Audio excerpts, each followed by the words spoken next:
why do we so desperately wish to avoid boredom? Are we not all just chronically overstimulating our senses? Constantly sort of avoiding the raw confrontation with who we are. I think boredom is not something to be avoided, it's something to be, authentically sat with. When we sit with boredom, we see quite clearly everything that is. And yes, if perhaps it's interesting, perhaps it's not sort of giving you a huge hit of dopamine, but when we're bored, we're idle, and we're just watching reality fly by. I think that's often the most intimate portal towards our creativity. We need to be bored, really. We can't live a life that is constantly stimulated, constantly rushing about, constantly exciting.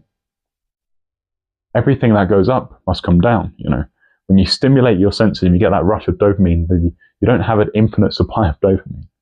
As much as we wish to sort of avoid that and live a life that is always fun and exciting and interesting, part of, I think, maturity in growing up is accepting that life isn't just like this tsunami that just goes up and up and up and up and up. It's more like this wave that goes up and down and up and down. And we have to learn how to navigate those sorts of those waves. And I think for myself, often boredom sort of arises at the end of a sort of, a period of motivated and curious sort of investigation, the way I sort of work and operate. And it's often a signal that I need to stop. It isn't healthy to be working all the time, to be reading and studying and, engaged in all these sort of exciting and dopaminergically stimulating pursuits. We need to have rest. We need to have passivity. We need to have this period of relaxation whereby our body and our mind can digest and assimilate everything that we've been processing. But as I've sort of commented on in a few of my recent videos, we live in a world that is constantly busy. It's a very rushy world. It's a caffeine consciousness. There's this feeling that we constantly need to be doing something all the time, and this creates a sort of a psychological restlessness whereby we submit ourselves to this expectation that we need to be working all the time, that productivity is good, productivity is optimal, right? And obviously, this leads to a world that suffers from burnout, that suffers from this complete depletion of all of our energetical resources after we've sort of, tried to be so productive. There's this philosopher, Byung-Chul Han, if I pronounce it correctly, he has this book called The Burnout Society, where he talks about this psychological state of affairs whereby, I suppose many of my ideas regarding productivity and slave consciousness are sort of derived from this book, where he talks about how we sort of psychologically submit ourselves to this state of affairs where we do have to be constantly productive. But obviously this sort of expectation of perpetual productivity is one that leads to various neurological disorders such as ADHD, depression, burnout. These are all these sort of the symptoms of a sort of a world that has chronic productivity as its sort of the thing to be striven for, the thing to be aspired for. But when we're trying to embody that expectation, whether in our work or when we're working for other people or working for ourselves, this expectation is it degrades us fundamentally. And of course, all of this is representative of a culture that is scared and will seek to avoid boredom at whatever cost. When I was a kid, I used to play lots of video games, right? Video games was the perfect sort of antidote to boredom because there was always more video games to play. If you go on YouTube, for example, you watch one video, there's 10 different other videos that are already recommended for you.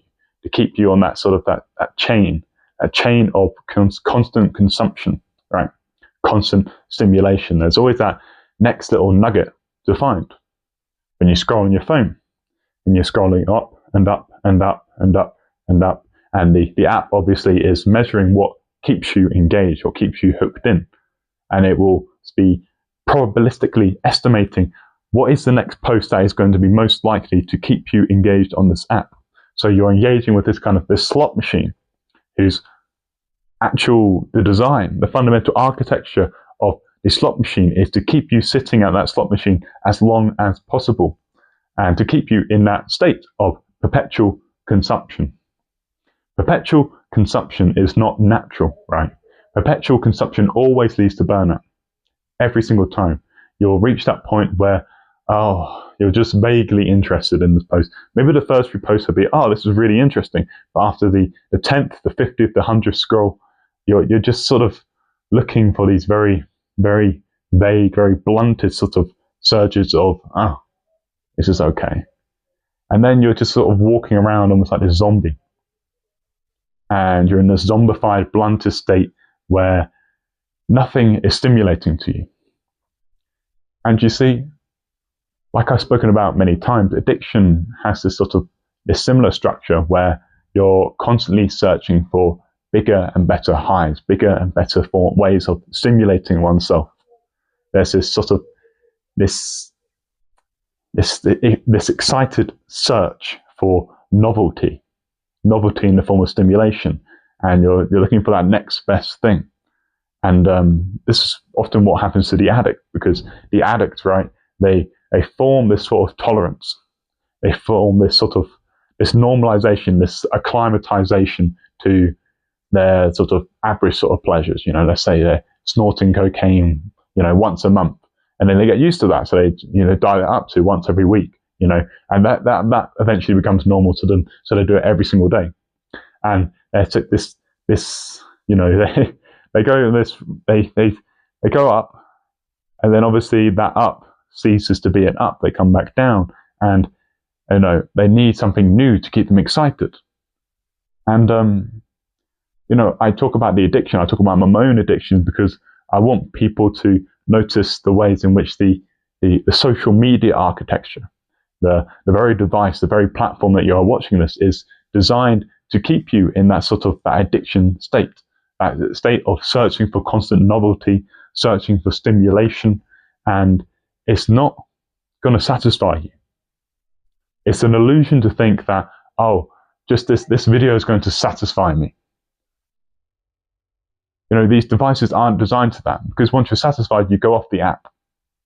And that's not what they want. They want your eyeballs in order to present you advertisements so you can buy those products and keep the whole the system of, monetary incentives, working, the advertisement incentives, right? It's not a system for motivating, human wholeness, or the sense of fulfillment in life. When I think about these structures, they're trying to instill this perpetual longing for some vague future state. And whether this be the next video or this next product to buy or this sort of thing, the point is to keep the human dissatisfied. So they're in this constant search for something outside of itself to remedy that internal voidness. And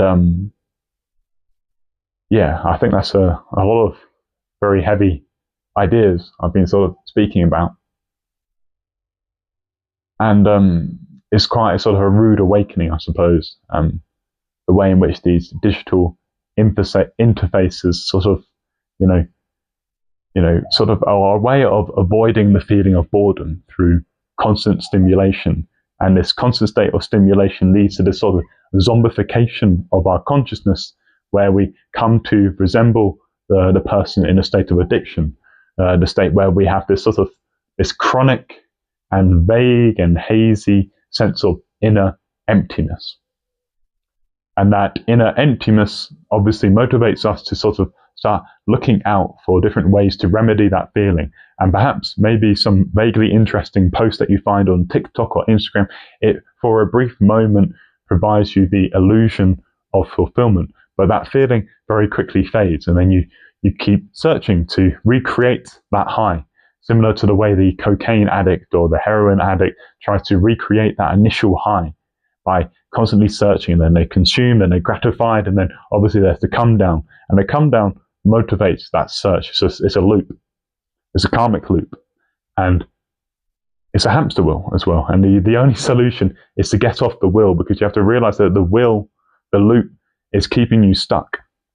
It's keeping you stuck in the same old patterns, and you're not going to evolve, you're not going to change, you're not going to experience liberation from such patterns unless you look at them in the face. You look at your patterns of avoidance, your patterns of indulging and in these sort of vacuous entertainment distractions. When you look at it and you see it for what it is, then you'll realize that the pleasure, the gratification that it provides you is not really all that fulfilling. It's an illusion that we think that the gratification that I have from watching this funny cat video or something like that is going to be long lasting. Yes, these sort of things, they're fine in small doses.